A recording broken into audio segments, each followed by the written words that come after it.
sabem, eu não sou português, então de vez em quando vou fazer erros na língua. Peço muito desculpa, tenho um dicionário aqui, se me perde. Então, desculpe no início para isto. Ok, então, obrigado muito pela essa introdução ótima, Susana, e também pela tradução da minha biografia há 2 dias. Sim, como Susana disse, eu estou um investigador de relações entre direito e memória. Disse memória coletiva, não memória individual. Não faço criminologia, que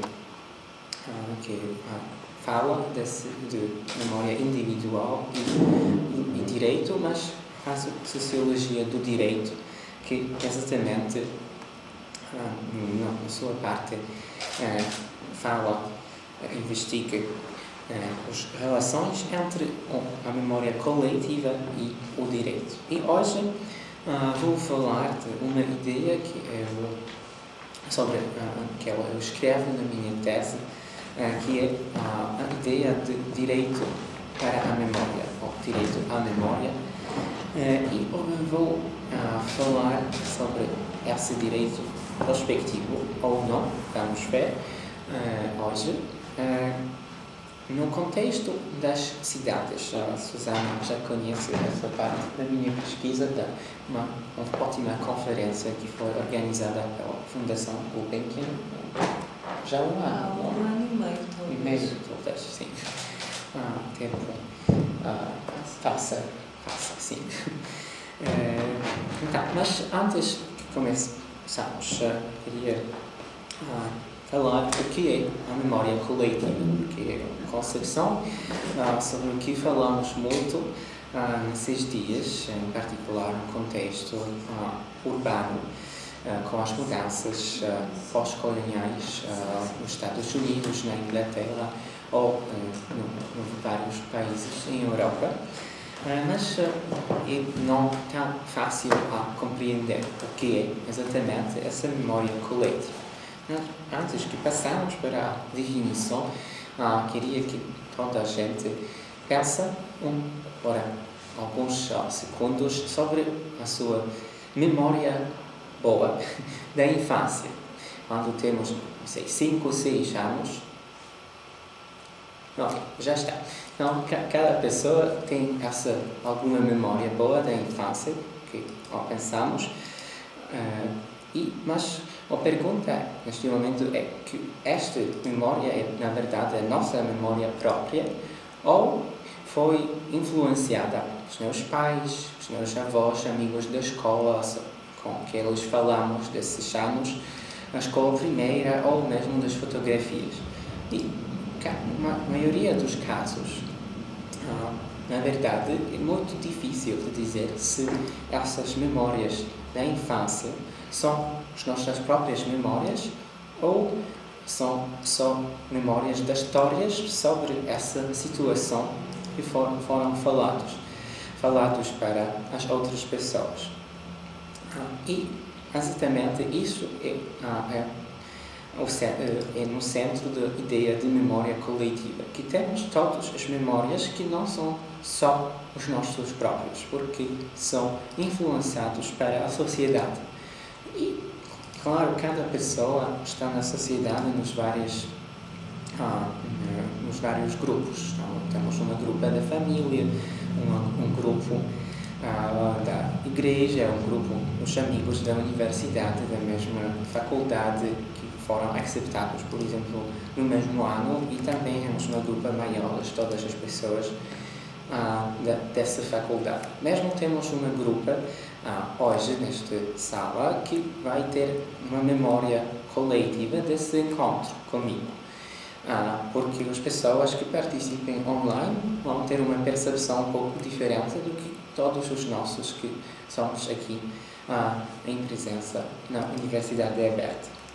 Então, dizemos na definição que a memória coletiva é uma memória social, uma que não é criada individualmente, mas num grupo, e com uma pessoa que tinha muitas diferentes memórias coletivas nos diferentes pisos, funcionavam no mesmo tempo e que é influenciada por muitos fatores. Porque a memória coletiva, como disse Durkheim, mesmo que ele não utiliza esse nome próprio,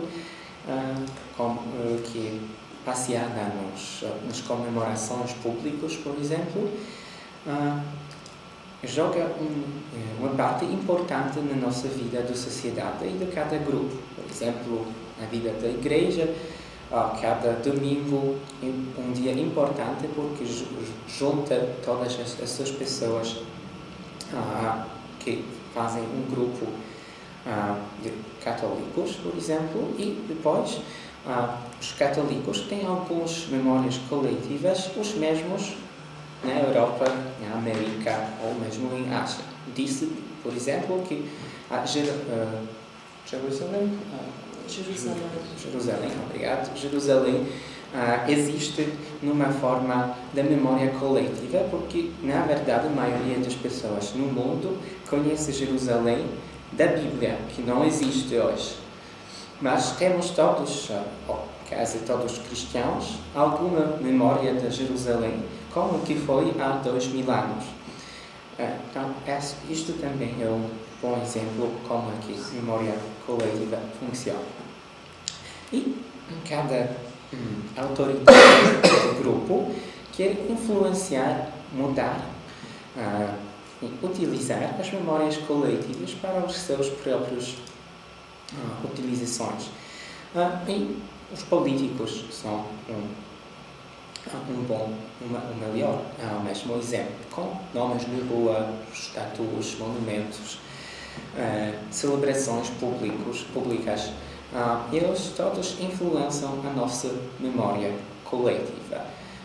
E a maioria das pessoas não vai perguntar-se porquê que, não sei, por exemplo, o que na verdade aconteceu no 4 de julho nos Estados Unidos, mas é um dia dos Estados Unidos quando celebra-se todo o Estado. E claro que hoje em dia temos mais contestação que antes, por causa também da internet e mídias sociais, mas ainda para a maioria das pessoas é o dia quando se celebra toda a nação, quando toda a nação é junto, mesmo quando celebra nas diferentes maneiras, celebra junto. E por isso a memória coletiva é influenciada dessa forma. E aqui, direito é utilizado pelos políticos nas várias formas. Temos na cidade temos várias leis que dão proteção dos edifícios, mas os outros edifícios, mesmo que também têm de ser objetivamente bonitos, não são protegidos. E muitas vezes o que é protegido e o que não é protegido é uma decisão só política. Na Europa, mesmo na Europa, temos decisões muito controversiais de vez em quando, o que vai ser protegido e o que pode ser destruído. E hoje vou falar, no fim da minha apresentação, sobre os vários exemplos desse. Mas antes, queria falar sobre o direito à memória. Porque quando temos esses problemas políticos, notadamente nos Estados Unidos, há 2 anos, quando o movimento Black Lives Matter destruiu ou pediu a destruição de muitos monumentos que, para eles e para grande parte da sociedade americana, foram considerados como pós-coloniais, que não têm espaço numa sociedade moderna. Mas, do outro lado, as outras partes da sociedade americana disse que temos de proteger também a memória corrupta ou a memória diferente na cidade, porque a cidade tem de falar sobre muitas histórias diferentes e não só de uma única narrativa. E por isso existe um direito, dizem ela, existe um direito para lembrar-se da sua história. E, como Susana disse, o sujeito da minha apresentação hoje é uma pergunta: se é um direito, a memória existe ou não? E vamos começar essa parte para vir no direito internacional. Porque vários investigadores dizem que o direito à memória já existe no direito internacional, mas não se chama direito à memória. E por isso temos muitas declarações ou convenções internacionais que protege a liberdade para a expressão cultural ou da possibilidade à proteção cultural. E podemos falar mesmo da Declaração Universal dos Direitos Humanos ou a Convenção contra o Genocídio pelos Atos dos Direitos Sociais e Culturais. Também depois convenções mais novas da promoção da diversidade da expressão cultural, e mesmo em 2007 há uma declaração dos direitos dos indígenas, que é a única declaração internacional que dá proteção à memória coletiva aos indígenas, mesmo que os entes indígenas, mesmo que não chama lá memória coletiva. Também o direito à memória como conceito no contexto dos entes indígenas foi utilizado para a Comissão da Verdade Nacional em Brasil. E claro,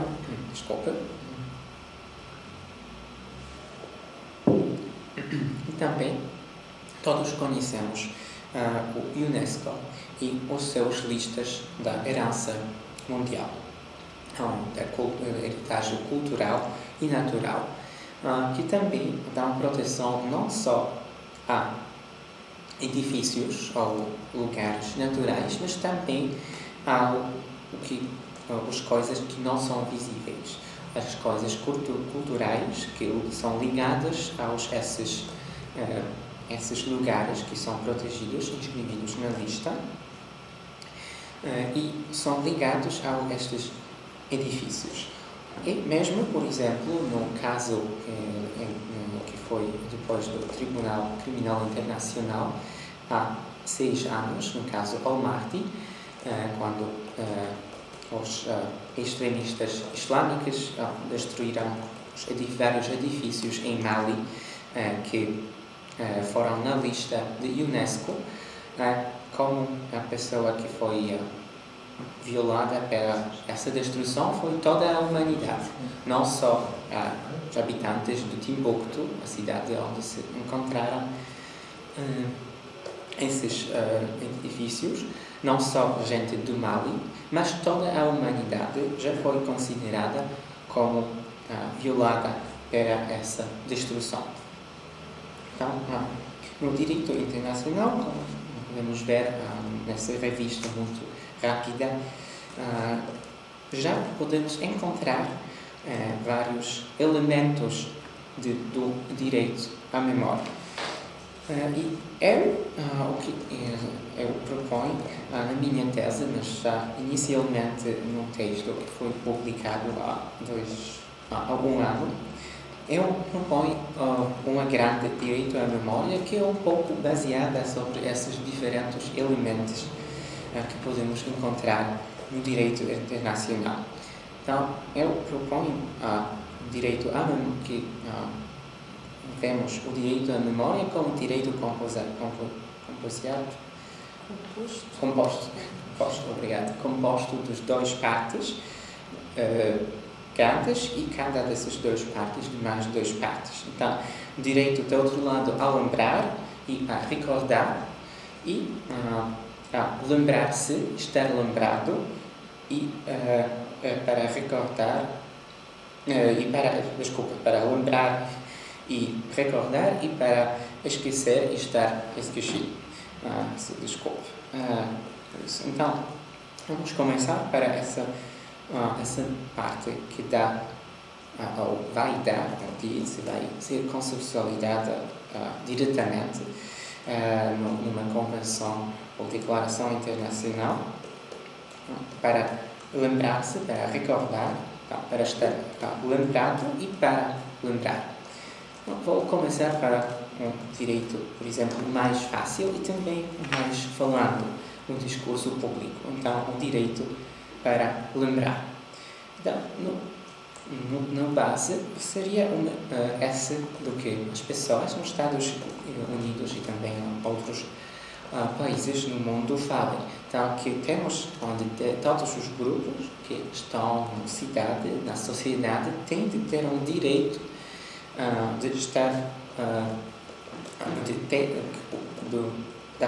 para a presença dos seus memórios coletivos na vida pública. Então, não vamos celebrar só a maioria dos habitantes do país, mas também as várias minorias. Fala-se dos direitos minoritários, mas, por exemplo, na Europa já temos há vários dias, mesmo na União Europeia, no nível regional, temos já de direito os vários dias para lembrar, por exemplo, os diferentes vítimas do Holocausto. Por exemplo, as Romas têm o seu dia próprio. Não existe só um dia do Holocausto, existe sim, mas também vários grupos de vítimas têm os seus dias próprios. No nível da cidade, vou dar um exemplo mais tarde da África do Sul, onde depois do Apartheid, a maioria dos monumentos eram recontextualizados. Não foram destruídos, mas aos monumentos que celebraram só uma parte da sociedade, neste caso uma minoria, mas que tinha a poder para muitos anos, foram recontextualizados. Então tinham outros monumentos ou outras partes do monumento ou informações adicionadas ao antigo monumento que foram recontextualizados. Então, direito à memória, direito à presença da memória na vida pública dava-nos essa possibilidade que as várias narrativas sobre o passado têm uma presença na vida pública. Então, uma parte primeira desse direito a lembrar. E a segunda parte seria o direito de ser lembrado. E é um direito que tem já um outro nome e no discurso internacional, em particular na América do Sul, e que chamamos lá o direito à verdade. Não sei se vocês conhecem, mas no contexto dos desaparecimentos forçados que foram utilizados para muitos regimes da América do Sul, em particular na Argentina, Chile, Peru, mas também os outros. Uma das maneiras de luta contra luta do governo ou da junta militar foi de não só matar as pessoas, mas desaparecer. Então, as famílias, mesmo hoje em dia, não sabem o que exatamente aconteceu com as pessoas que foram matadas, arrestadas. Não sabem quando exatamente, não sabem onde onde são e o que é que exatamente aconteceu. Estão no espaço do Tribunal Interamericano dos Direitos Humanos. Eles estabeleceram um direito à verdade, ou que eu disse, o direito a ser lembrado nesse ponto de vista da memória, que as famílias têm o direito a pedir ao governo para encontrar as informações sobre o que exatamente aconteceu com os seus membros da família que foram desaparecidos. E mesmo o governo não pode só dizer, porque começou a ideia desse direito começou nos anos 80, mas foi elargida depois. Hoje em dia mesmo o tribunal disse que não só o governo não pode só dizer que não temos as informações nos nossos arquivos, não podemos fazer nada, os governos têm de investigar para realizar esse direito à verdade. E podemos imaginar que esse direito à verdade não podia ser adaptado não só neste contexto sul-americano, mas também nos outros contextos onde a guerra. Temos hoje em dia a guerra na Ucrânia e um grande problema também são não per se desaparecimentos, mas já sabemos que o governo russo prende alguns milhões dos ucranianos das partes ocupadas e envia-los mais na Rússia. E não sabemos o que acontece quando um dia a guerra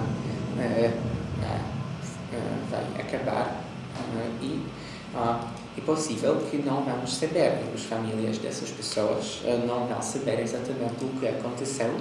Não podemos imaginar que o direito a ser lembrado vai ser utilizado também num outro contexto, não só sul-americano. E acabar com esta parte, o direito à memória, só porque quer ser lembrado. Porque na sociologia, mas também na psicologia, disse-se que essa verdade não é só para a família, mas também para a vítima própria que foi desaparecida. Porque essa direita dá de novo humanidade aos vítimas. E por isso eu proponho esse nome, direito a ser lembrado.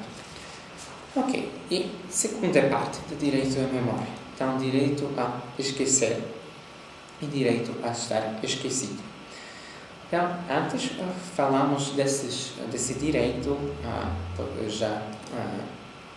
que você já podemos encontrar nas cidades de vez em quando, para ser lembrado, para que as memórias coletivas de um grupo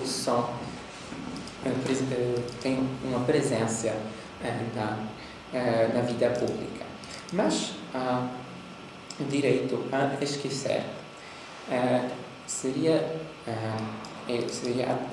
baseado não também numa parte da sociedade, dos direitos de uma parte da sociedade, mas numa moda diferente, que já sabemos a um nível psicológico, também cultural, que muitas vezes as vítimas não querem ser celebrados, não querem que são memorizados todo o tempo, querem só, como se diz em inglês, carry on with their lives. Não querem muitos monumentos, não querem estar convidados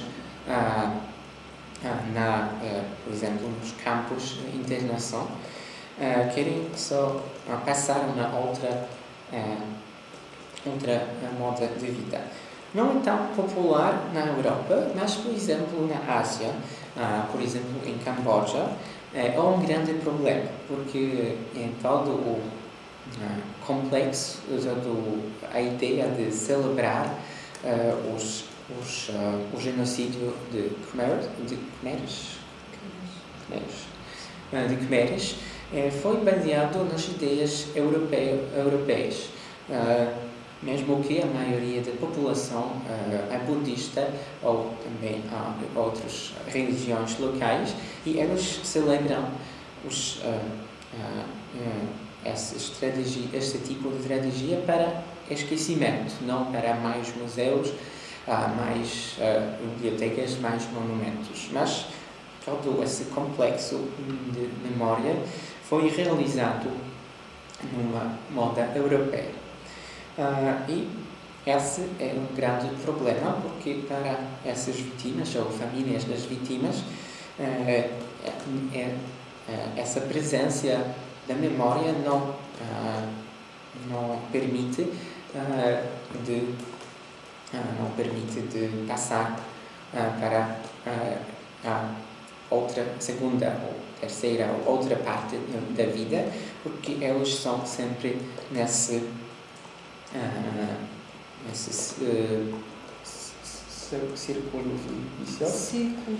círculo vicioso da memória, que não é uma forma de memória deles. Mas mesmo também na Europa, depois da Segunda Guerra Mundial, temos encontrar as pessoas, as vítimas, que não querem falar, não querem memorizar-se das suas tragédias pessoais. Então, essa proposta do direito à memória disse que temos de encontrar um balanço entre as várias modas que são utilizadas pelas vítimas para passar, para compreender e essas tragédias e passar com a sua vida depois. É verdade que a memorização completa pode ser muito difícil, não só para essa geração, mas também para as gerações que chegam mais tarde. Por exemplo, em Israel fala-se de post-memory, então pós-memória, ou de trauma pós-geração, que essas memórias de tragédia, de holocausto, foram passadas às outras gerações de uma maneira tão grande que eles memoriam-se dessa tragédia num tal nível como que eles quase participaram, foram vítimas eles mesmos. Okay. E a última parte desse direito à memória, também avançado um pouco, seria temos direito a ser lembrado e aqui temos direito a ser esquecido. E de todas essas 4 partes, o direito à memória é que é o mais legalizado na União Europeia. Desde 2015, penso eu, temos the right to be forgotten. Falava-se muito há alguns anos. Então, temos todos o direito que as informações sobre nós são retirados de search engines como Google e outros que não são tão usados. Então, cada pessoa não podemos pedir que o jornal naquele é uma informação sobre nós retire, não, porque isso não é possível por causa do direito à liberdade da informação. Mas temos o direito a ser esquecido nesse sentido que seria mais difícil de encontrar essas informações sobre nós. Dessa maneira que elas não podem ser, quando tapamos o nosso nome em Google, por exemplo, podemos dizer que não queremos que essa informação apareça. E claro que a maioria das pessoas não vai ter muito tempo para ir ao público PT, por exemplo, e ver se na verdade temos as informações sobre essa pessoa ou não. não há em Google, não existe informações. Então, esse direito foi no início muito controversial e, na verdade, não sabemos muito bem como é que exatamente funciona, porque mesmo que foi estabelecido para, na verdade, o Tribunal da União Europeia, que disse que esse direito já existe na base das outras provisões europeias sobre o direito à liberdade das informações, e depois foi uma GDPR, General Data Protection Regulation, não sei como que foi em português. LGPD, é o Regulamento Geral de Proteção de Dados. Que todos gostamos muito, não é? Desde 2018. Mas lá temos esse direito a estar esquecido, mesmo mais grande, mesmo maior que antes, porque podemos pedir que as informações sobre nós não aparecem no nosso Google, mas também nas outras entidades que preenchem isso. Então, esse direito para já existe na União Europeia, mas por causa que é um direito muito ligado à internet, os vários mídias sociais, mesmo os jornais dos Estados Unidos, Canadá e não só, tinham de adaptar as suas policies, modas de...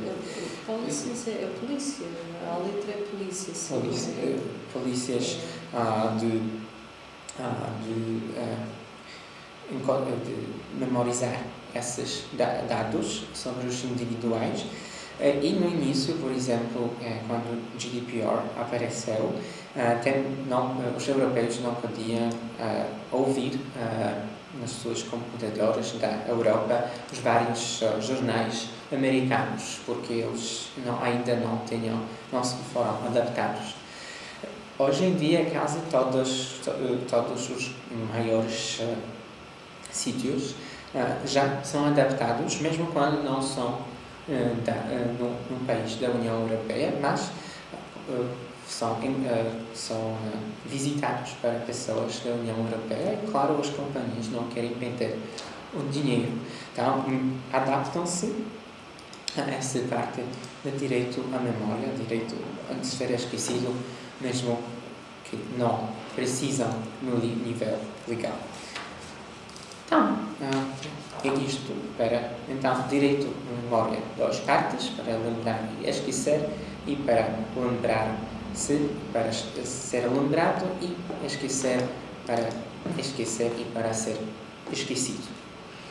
Quanto tempo tem? 10 minutos? 5 minutos. 5 minutos, obrigado. E esse direito à memória, mesmo que nesse nível, na maioria é no nível de concessão, ou podemos encontrar só as particularidades no direito internacional, já é muito visível na cidade, como começou no início. E foi visível em particular muito nessa segunda década, na nossa última década, então a segunda década do século XXI, que foi visível, particular na minha região, na Europa Central e Europa do Este, mas também nos outros países, como a África do Sul, por exemplo, foi que as sociedades que já tinham quase 25 ou 30 anos sobre a transição para a democracia, decidiram de fazer as mudanças maiores na vida pública, no nível da memória coletiva, do que foram introduzidos só depois da mudança. Não temos tempo tanto para falar das detalhes, mas na Europa Central temos exemplos, por exemplo, temos exemplos da Polónia, Hungria, Macedônia do Norte e Ucrânia, que utilizaram vários modos legais para mudar os espaços públicos que já como pensava uma grande parte da sociedade, já foram mudados. Por exemplo, na Polónia, em 2017, o governo introduziu uma nova lei sobre os nomes nas ruas e monumentos, e o Instituto de Memória Nacional preparou uma lista de quase 1000 nomes nas ruas que tinham de ser mudados em todo o país. De vez em quando isto foi difícil, porque, por exemplo, mesmo que uma pessoa foi comunista, por exemplo, numa pequenina aldeia onde ela nasceu, foi sempre considerado como uma pessoa importante, porque foi a única pessoa conhecida dessa aldeia. E, de vez em quando, os casos foram mesmo no Tribunal Supremo Administrativo, onde os juízes tinham de ver se essa pessoa foi, na verdade, um herói local ou só foi comunista, e não podemos celebrar ali com essa nova lei. Na Hungria, por exemplo, do outro lado, e também na Macedônia do Norte, o governo concentrou-se no capital. No caso de Macedônia do Norte, em Skopje, a capital foi destruída para o terremoto. Como em Lisboa. Quarteirão. Quarteirão. Quarteirão é um conjunto de prédios. Não. Earthquake? Earthquake. Terremoto. Terremoto. Estava pronto. Obrigado. Obrigada, Marta. Olá. Então, Skopje foi destruído para um terremoto nos anos 70 e foi reconstruído na moda soviética, uma moda de brutalismo. E a maioria, ou mesmo a maioria do governo, não gostava muito, porque eles diziam que esse não é o estilo típico de Macedônia. E por isso, eles propõem a Skopje 2014 um programa de reconstrução da cidade grande, e foi para a pessoa não de Macedônia foi um pouco engraçado, porque o que eles fazem foi não destruir os edifícios e construir novos. Não. Eles só mudaram as façadas. Então, por isso, eles ainda uma façada brutalista dos anos 60, 70, e dão ali uma façada de antiguidade, com as colunas, os edifícios brancos. Então, Skopje, muitas pessoas dizem que é um grande parque de divertimento, porque os edifícios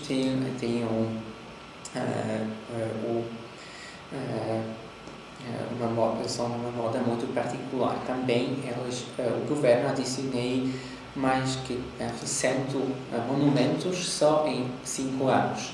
Então, toda a cidade foi... e muitos desses monumentos também eram numa moda de Grécia antiga. Então, uma grande mudação de narrativa da memória coletiva que é passeada para só viver e viver nas ruas. Também, do outro lado, em Budapeste, o governo húngaro propõe uma lei especial que dava uma permissão de mudar um espaço, um grande praça que em frente do Parlamento. A lei foi construída numa moda muito interessante, porque a ideia foi que esse prazo tem de ser mudado nesta maneira que volta ao que foi em 44. Mas, porque depois do tempo do comunismo e mesmo depois, vários monumentos eram adicionados nesse prazo. Mas, claro que o governo não queria mudar o monumento para os húngaros que foram matados durante a Revolução de 56. Mas o que eles querem fazer foi mudar de monumento do primeiro-ministro comunista que foi o primeiro-ministro durante essa revolução e mesmo foi matado para o seu suporte dessa revolução, mas para o governo húngaro de hoje em dia ele foi na primeira vez comunista, então não pode ser em frente do parlamento. E eles mudavam o que eles querem nessa maneira que celebra a memória coletiva na modo de governo. E para acabar, a Ucrânia, que é um caso interessante também do ponto de vista de guerra, que como penso que cada pessoa aqui sei, os russos no início da invasão pensavam que vão ter muito suporte dos ucranianos quando vão invadir.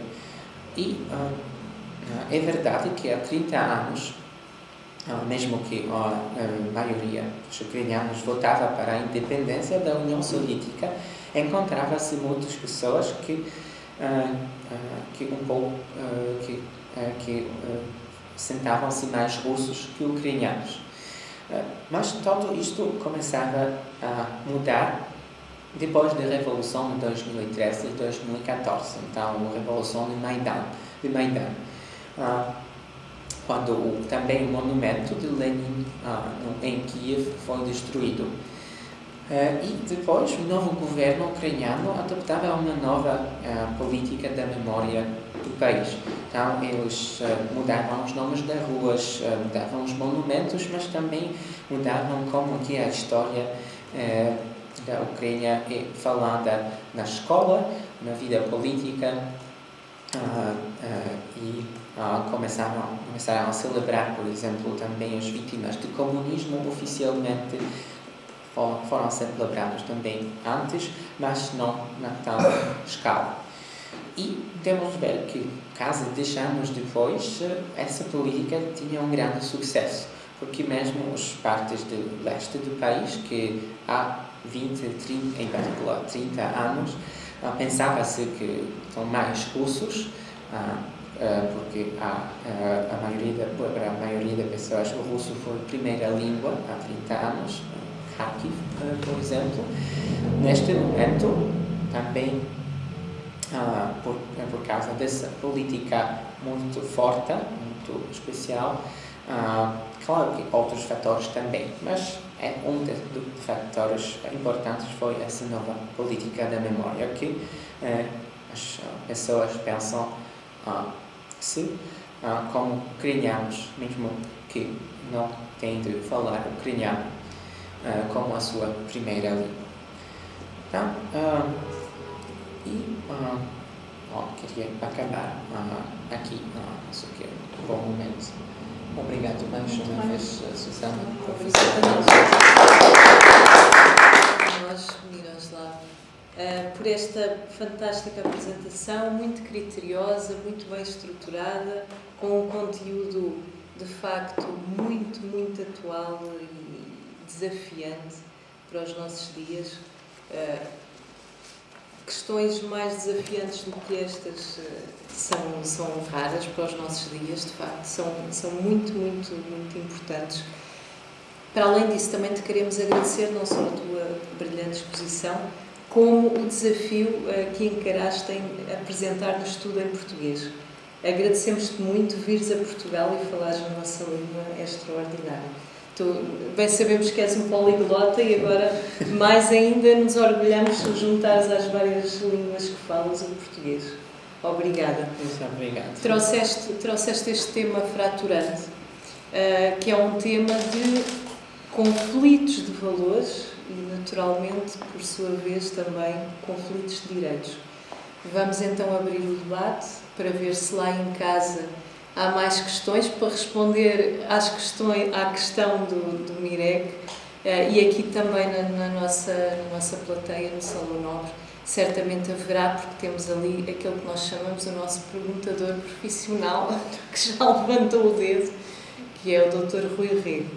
Mas, entretanto, aí em casa sintam-se à vontade para colocar no chat ou então para abrir o microfone e falar connosco, que é mais adequado e mais, é melhor sempre ouvir viva voz aí falarem em casa e aqui também no público, quem quer ser o primeiro. Aqui temos já então o Rui Rego. Rui, bem-vindo. Vem aqui colocar a questão. Obrigado, Miguel. Foi realmente muito estimulante e são assuntos, como dizia a Susana, levantam muitas dificuldades mesmo na opinião pública. Nós de cada vez, sempre em Portugal, a questão das estátuas e outras que se colocaram. Só uma nota, enquanto estava a ouvir, estava-me a lembrar que o coração do rei Dom Pedro está a viajar agora para o Brasil, mas ele está a comemorar os 200 anos da independência e solicitou à cidade do Porto, ao nosso norte, se podíamos enviar o coração do rei. Teve que ir à reunião de Câmara, assinar-se um contrato de comodato, um contrato como se fosse um pedaço de propriedade que se envia ao cuidado.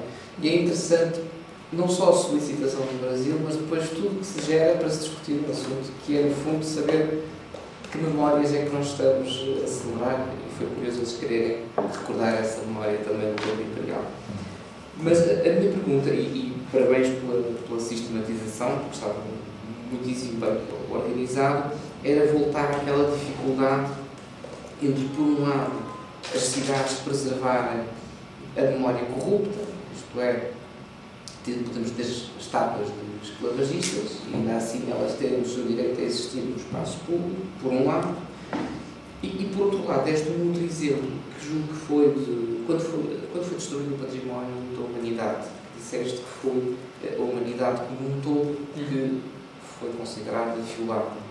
Se neste caso específico nós não estamos a considerar que os violadores não pertencem à humanidade, isto é, se a vítima é a humanidade inteira, então quem perpetrou o crime? Portanto, eram sobretudo estas duas notas para começar e depois podemos voltar a outras perguntas. E obrigado pela comunicação. Muito obrigado.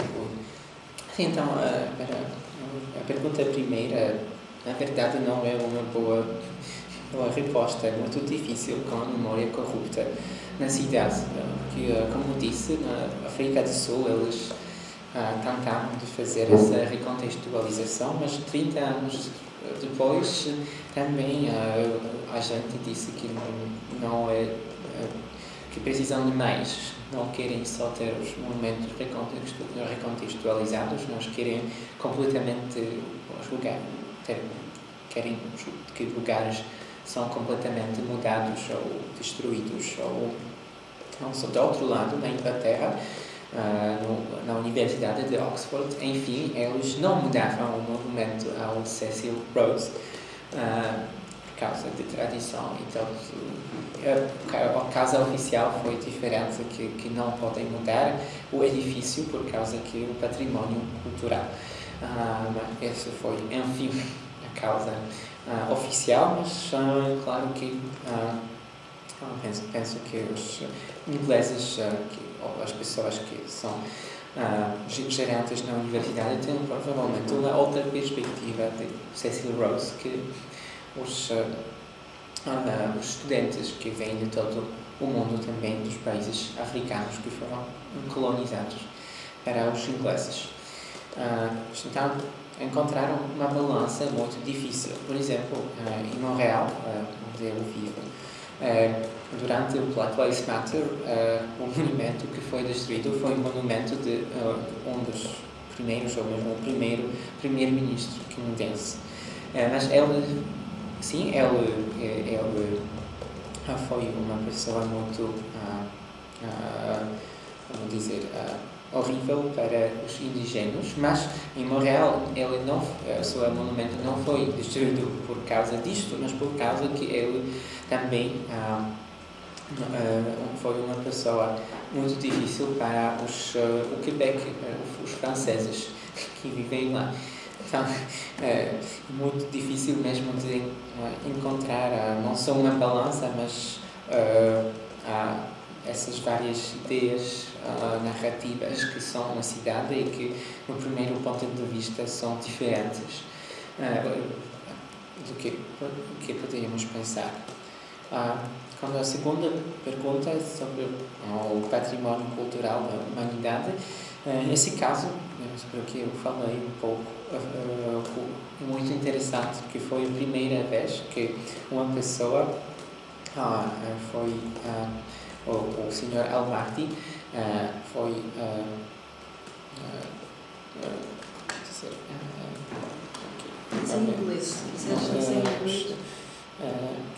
sentenciado para um crime da guerra só para a destruição de edifícios. E foi uma grande polêmica depois, mesmo entre os juristas, se podemos dizer que destruir um edifício é um crime de guerra.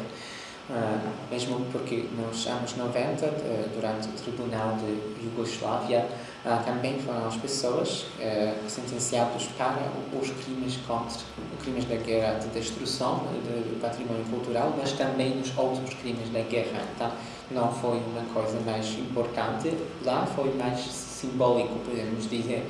Mas com este caso, foi a primeira vez que só destruição do património cultural da humanidade foi uma razão para estar sentenciado do crime da guerra. Então, caso maior crime possível. Então, também vemos que esse modo de pensar, o paradigma muda e que vemos essas ligações um pouco mais que há 50 anos entre a cultura, a vida cultural e a memória coletiva das pessoas e o que é tangível. Então, vou acabar aqui. Não havendo mais nenhuma questão, e uma vez que estamos em cima do tempo, fica aqui essa grande questão, se existem de facto, nós queremos que existam, mas se existem de facto direitos humanos no limite para todos, iguais para todos. Sabemos que é uma utopia. Mirek, uma vez mais, muito obrigada.